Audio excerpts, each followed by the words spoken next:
A near miss is an unplanned event that did not result in injury, illness, or damage, but had the potential to do so. In other words, it's an accident that was just barely avoided. Near misses provide an opportunity to learn and improve safety practice. What might cause a near miss?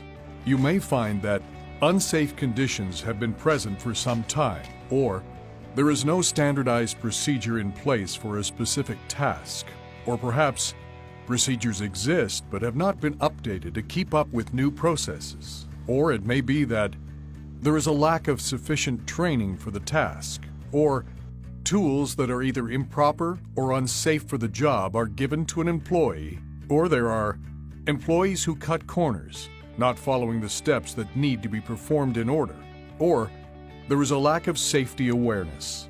This can include not looking for coworkers in the immediate work area, or not checking a work area for things like pinch points prior to beginning their work. At Bird Construction, we report near misses because they provide valuable lessons. They help us to identify and eradicate the root cause of the near miss incident. Near miss reporting provides a tool to identify workplace hazards, reduces tolerance for risk, and enables us to avoid and prevent future accidents and injuries. Therefore, reporting near misses is crucial to establishing and continuing safe practices within the workplace. Let's take a closer look at near miss reporting. If you're involved in a near miss incident, what should you do? 1. Make sure the scene is secure and implement corrective action immediately if safe to do so. 2. Report it to your supervisor. 3. Fill out a near miss card. 4. If required, participate in any follow-up investigation. Remember, near misses can provide valuable lessons, but only when they are reported. If there is an investigation into the near miss, your communication will be helpful in identifying those lessons. Supervisors and workers need to be aware that there are 4 goals in any near miss investigation. They are to 1. Find out what happened and determine the immediate underlying root cause of the incident. 2. Rethink the safety hazard. 3. Introduce ways to prevent a reoccurrence. And 4. Establish training needs. To accomplish these, your near-miss management program must have these 7 elements. 1. Identification. Conduct an investigation as soon as possible following the event. Identify and control safety or health hazards before they cause a more serious incident. Gather facts, look for witnesses, and ask for input, and record the scene with photos or sketches for future training or communications to other employees. All investigations will focus on prevention of future incidents, not placing blame.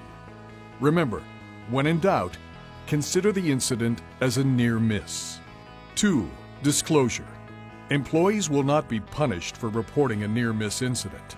Instead, they will be trained in a proactive safety culture that encourages full disclosure. A good safety culture promotes open communication. That also means that management models desired behavior so other employees understand that workplace safety is essential. Clearly and consistently communicate performance expectations about safety, and spell out the goals in terms of the cost and frequency of accidents and injuries. Accordingly, employees will feel comfortable reporting near misses and not fear disciplinary action or peer pressure for reporting. 3. Distribution. Management will support decisions relating to corrective actions. Communicate and report to the Safety Committee and those who will make decisions regarding preventative actions the information you have gathered and the lessons you have learned from your investigation. There are 2 levels of formal communication: an official incident investigation report with a limited distribution, and second, a more widely distributed communication through toolbox or pre-shift meetings to educate workers about the contributing factors of the incident and chief lessons learned. Ensure recommendations receive prompt attention by creating an action plan.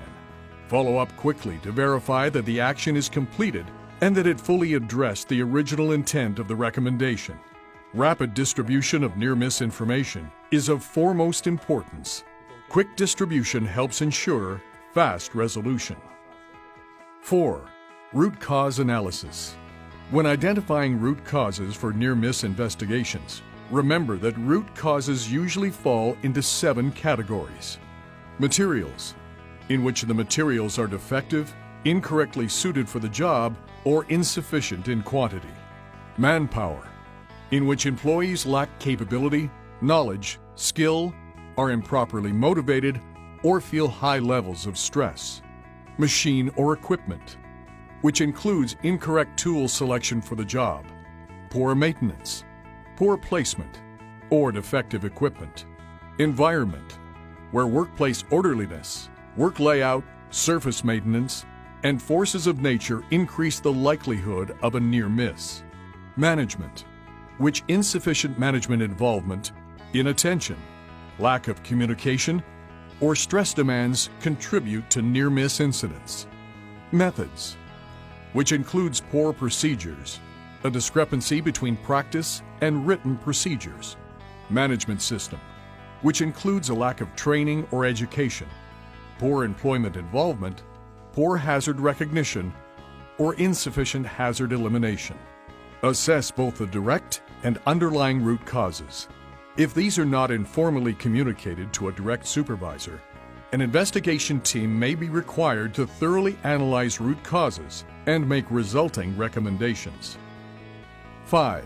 Solution identification. The most important part of the near-miss process is identifying corrective actions that will prevent the recurrence of similar incidents. These solutions need to be identified for each root cause.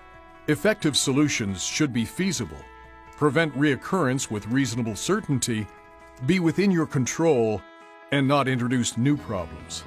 Be sure to implement the corrections. 6. Dissemination. Investigation conclusions must be provided to all employees with related job functions and should indicate root causes.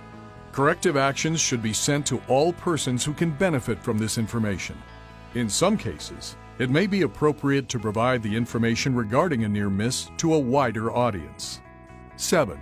Resolution. Once a near miss incident or hazard is identified, the correction must be made and reported. If employees don't think near misses are acted upon, they will not report in the future. However, correcting near miss hazards will make employees feel valued for their contributions when reporting. Therefore, resolutions should be promoted and tracked. Near-miss reporting helps to formulate safety strategies, reduce workplace injuries and fatalities, and enhance the safety culture of the workforce. To ensure near misses are reported and tracked, it is critical to have an open communication system in place between